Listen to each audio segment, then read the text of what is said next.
കൊടും ചൂടിൽ നട്ടം തിരിയുന്ന ആളുകൾക്ക് ആശ്വാസമായി വഴിയോരത്തെ ജ്യൂസ് കടകൾ. ദാഹമകറ്റാൻ ഇളനീർ, കരിമ്പ്, മാംഗോ, തണ്ണിമത്തൻ തുടങ്ങിയ പഴവർഗ്ഗങ്ങളുടെ നിരവധി ജ്യൂസ് കടകളാണ് കൊട്ടിയൂർ പാലച്ചുരത്തെ വഴിയോരത്ത് പ്രവർത്തിച്ചു വരുന്നത്. കടുത്ത ചൂടിൽ തളരാതിരിക്കാൻ നിരവധി ജ്യൂസ് കടകളാണ് മലയോരത്തെ വഴിയോരങ്ങളിൽ പ്രവർത്തിച്ചു വരുന്നത്. കൊടും വേനലിൽ നട്ടം തിരിയുന്ന ആളുകൾക്ക് ദാഹമകറ്റാൻ ഇളനീർ, കരിമ്പിൻ ജ്യൂസ്, മാംഗോ ജ്യൂസ്, തണ്ണിമത്തൻ മുതലായ നിരവധി പഴവർഗ്ഗങ്ങളുടെ ഒരു കൂട്ടുതന്നെയാണ് ഒരുക്കിയിട്ടുള്ളത്.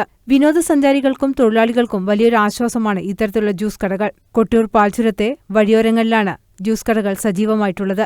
കരിക്കിനും കരിമ്പിൻ ജ്യൂസിനുമാണ് ആവശ്യക്കാർ ഏറെ. നല്ല ചൂടായതുകൊണ്ട് വളരെയധികം ആളുകൾ എപ്പോഴും ഇവിടെ വരികയും ഇവിടെയുള്ള കാര്യങ്ങളെല്ലാം ഉപയോഗിക്കപ്പെടുകമായ രീതിയിൽ ഉപയോഗിക്കുകയും ചെയ്യുന്നുണ്ട്.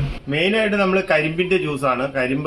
കരിക്ക് അതാണ് എല്ലാവർക്കും ഇഷ്ടം. കാരണം എന്താണെന്ന് വെച്ചാൽ അതിനകത്തൊന്നും ചേരുന്നില്ല എന്നുള്ളൊരു ധാരണയുണ്ട്. ചേരുന്നില്ല താനും. മറ്റുള്ള ജ്യൂസുകളെല്ലാം വിഷമായ ഒരവസ്ഥയാണെന്നുള്ള ധാരണകളുള്ളത് കൊണ്ട് ഏറ്റവും കൂടുതൽ ആളുകൾ ഉപയോഗിക്കുന്നത് കരിമ്പും കരിക്കുമാണ്.